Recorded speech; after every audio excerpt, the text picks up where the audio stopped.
What did the salmon say when he swam into a concrete wall? Damn!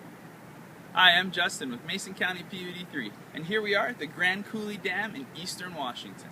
Grand Coulee Dam was constructed between 1933 and 1942 and was a major contributor to provide the energy needed for the manufacturing effort during World War II.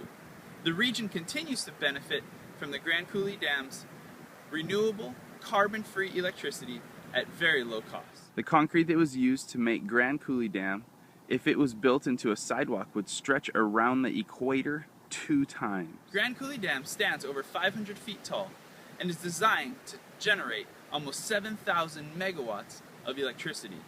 That's about a third of the total federal hydropower system, generated right here at Grand Coulee Dam's 3 powerhouses, plus its pumping generating station. The most common view of dams are the spillway, because that's where the visible water is flowing over the edge. This isn't what generates the power. This is a device that manages the reservoir levels behind the dam, which increase over the summer months when the mountain snows melt. So here we are on the top of Grand Coulee Dam. The water that extends behind me goes 151 miles up to the Canadian border, and it's called the Franklin Delano Roosevelt Lake. It's the reservoir created by the Grand Coulee Dam. This lake can be considered a battery.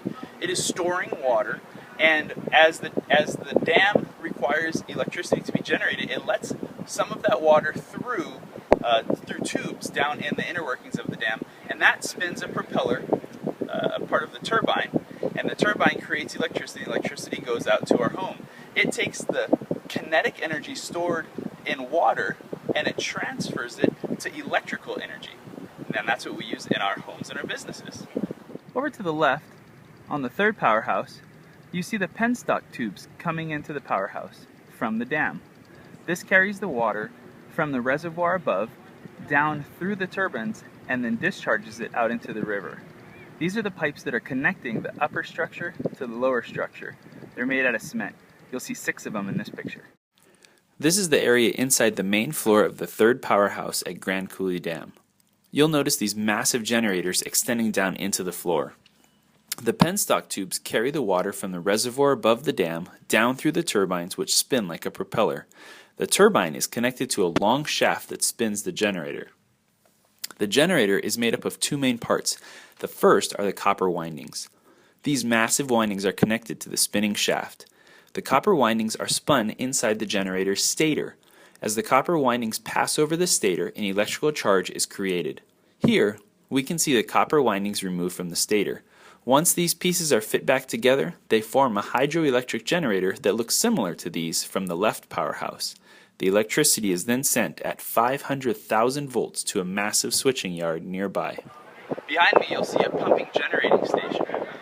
On the lower part, you'll see the powerhouse that has massive turbines in there. And what that does is it pumps water from the reservoir created behind Grand Coulee Dam up those pipes and into Banks Lake Reservoir. This water is used for irrigation around the whole eastern Washington region. This is the canal that connects the Franklin Delano Roosevelt Lake Reservoir behind Grand Coulee Dam and Banks Lake.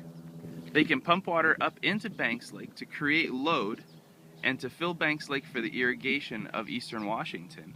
And then they can reverse the water flow when needed to meet peak demand back down through the pumping generators to create more electricity. So this is a really neat system. It can create load by pumping water uphill and use it for irrigation. It can also generate electricity by letting that water flow back through the turbines. Pretty great setup here. Grand Coulee Dam is just one component of Mason County PUD3's fuel mix, which is up to 98% carbon-free and renewable. If you have any questions, you can call Mason County PUD3 at 360-426-8255 or visit us on the web at www.masonpud3.org. Thanks for watching.